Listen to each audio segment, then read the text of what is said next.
So, kumusta mga kanoysi? Welcome back sa ating YouTube channel, Pilipinoysi. So, ngayong araw, another update na naman tayo. Patungkol na naman uli ito sa WPS nating mahal. So, again, this video is from Nelb's Castle. So, meron itong pamagat na in-check, aarestuhin na pagpumasok. Territorial waters. Pwersahang huhulihin ng barko. Pandigma ng Navy. So, yun, bago natin simulan, Melb's Castle, supportahan nyo yan. Tapos, syempre, kung trip nyo ng mga ganitong reaction video, may kasama kayo manood, huwag nyo na rin kalimutan supportahan YouTube channel natin, Pilipinoysi. So, mga kanoysi, simulan na natin pagkaagawin pa ng China. Again, ang pamagat ng video ito, in-check, aarestuhin na pag pumasok.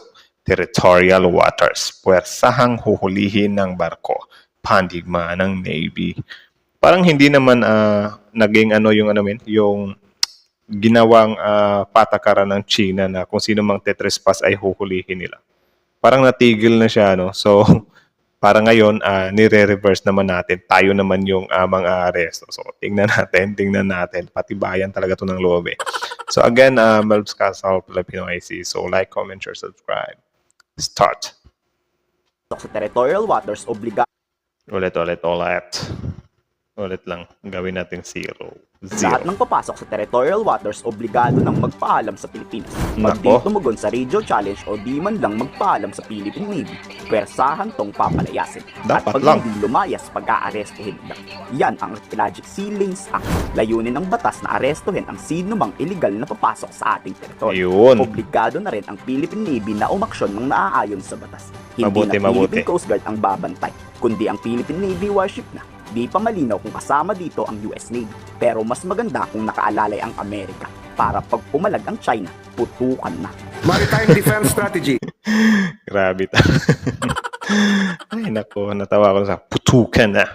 The clear demarcation of sea lanes strengthens our national defense by enabling better surveillance and patrol operations within our territorial waters. Kung ang China gumawa ng batas na aarestuhin nila tayo, pumalag at gumawa rin yan ang Senado. Ang Dapat malaking lang. tanong, may papatupad kaya to ng Armed Forces of the Philippines?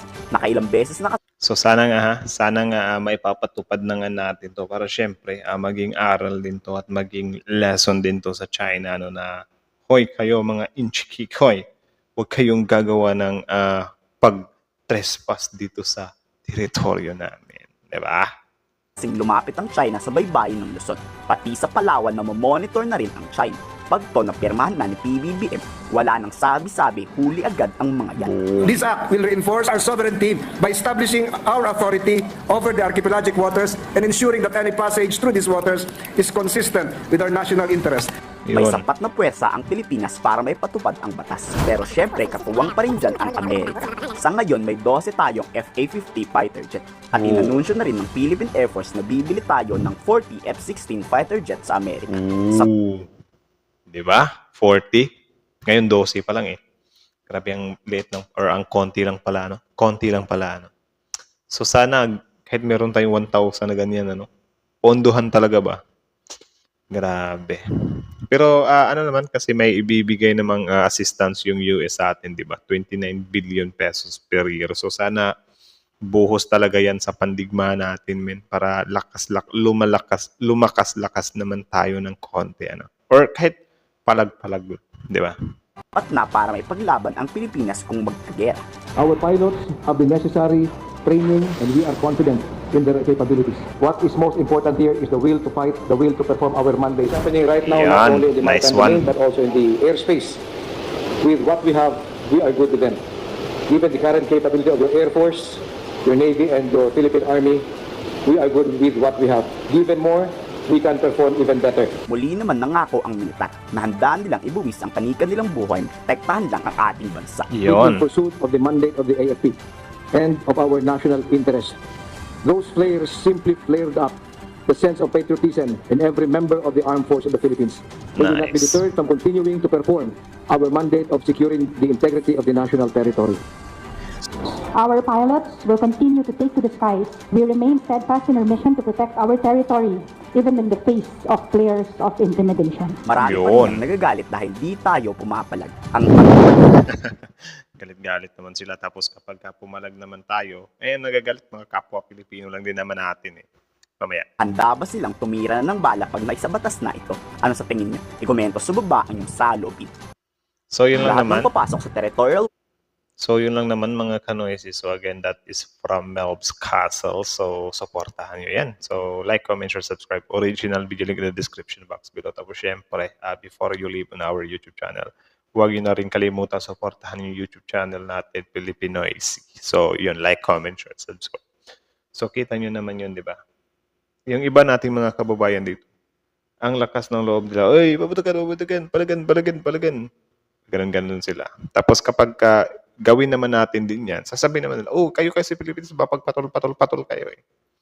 Yun nga, sana time will come talaga yung mga against sa administration ay magets nila na yung ginagawa ng Pilipinas ay pagtindig para sa ating teritoryo na sa atin naman talaga, like hindi talaga tayo magpapasupil sa mga mananakop. Kasi syempre, yun nga, paulit-ulit natin sinasabi dito sa channel natin na para lang din naman to sa mga, sa next generation natin, di ba?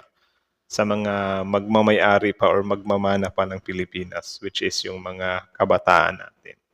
So parang ginigive way natin sila ba, or tinulungan natin sila na tumindig.